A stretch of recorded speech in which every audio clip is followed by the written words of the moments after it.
ঈদে মিলাদুন নবী সাহাবায়ে কেরাম করছে কিনা দলিল নেবেন? দলিল দরকার আছে? এবার আমি আপনাদের দলিল দিয়ে দেই। عن عبد الله بن عباس رضي الله عنهما أنه كان يحدث ذات يوم في بيته وقائع بلادته صلى الله عليه وسلم عن قوم فيستبشرون ويحمدون الله ويصلون عليه صلى الله عليه وسلم فإذا جاء النبي صلى الله عليه وسلم قال حلت لكم شفاعتي الله أكبر বলুন।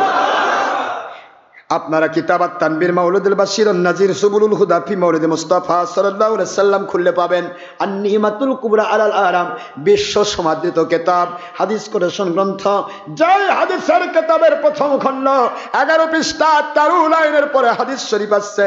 হযরত আব্দুল্লাহ ইবনে আব্বাস রাইসুল মুফাসসিরিন বলেন, আমি আমার নবীজির সাহাবায়ে কেরামকে নিয়ে, জাতি গোষ্ঠী পাড়া প্রতিবেশীকে নিয়ে আমার নবীজির ঈদে মিলাদুন নবীর দিনে নবীর মিলাদ মাহফিল করেছি।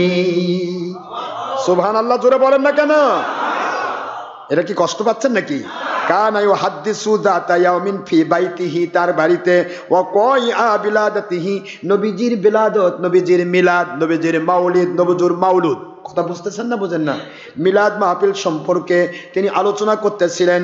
ওয়াস্তাবিশুরুনা, তিনি সুসংবাদ দিচ্ছিলেন, এই দিন আমার নবী জমিনে এসেছেন, এই দিন আমার নবী জমিনে এসেছেন, এই দিন হুজুরের মিলাদ হয়েছে, এই দিন হুজুর পৃথিবীতে তিনি জন্মগ্রহণ করেছেন। ওয়ায়ুহাম্মিদুনাল্লাহ, আল্লাহর শুকরিয়া করতেছিলেন তারা। ওয়ায়ুসাল্লুনা আলান নবী, আর নবীর উপরে দরুদ আর সালাম পেশ করতেছিলেন সাল্লাল্লাহু আলাইহি ওয়াসাল্লাম। ফাইদা জান নবী, এরপরে আমাদের আমলের ভিতরে আখেরি রাসূল হুজুর পাক সাল্লাল্লাহু আলাইহি সাল্লাম যখন আসলেন, যা মানে আসলেন, নবীজি আসলেন আলাইহি তাদের কাছে।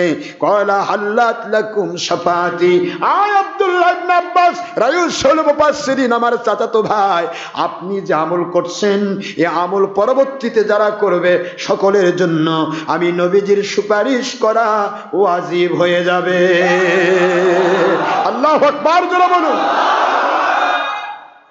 عن أبي الدرداء رضي الله تعالى عنه أنه مر مع النبي صلى الله عليه وسلم إلى بيت عامر الأنصاري رضي الله تعالى عنه وكان يعلم وقائع وببلادته صلى الله عليه وسلم لأبنائه وعشيرته ويقول هذا اليوم فقال عليه الصلاة والسلام إن الله فتح لك أبواب الرحمة وللملائكة والملائكة كلهم يستغفرون لك মান ফালা ফেলাকা নাজানা জাতাকা।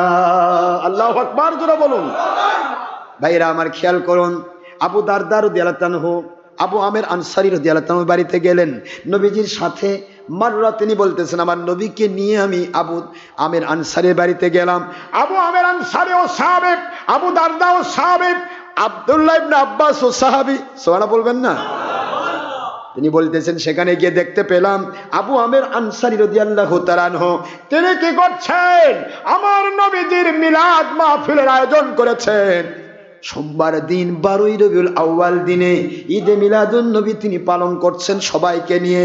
এর মধ্যে আমরা যখন আসলাম, হুজুর পাক সাল্লাল্লাহু আলাইহি ওয়াসাল্লাম যখন আসলেন, তখন আল্লাহর হাবিব বললেন, রে আবু আমের আনসারী রাদিয়াল্লাহু তাআলা আনহু, আপনাদের আমলটার জন্য আমি দেখতে পাচ্ছি আল্লাহর আসমানি সকল রহমতের দরজাগুলি খুলে গেছে।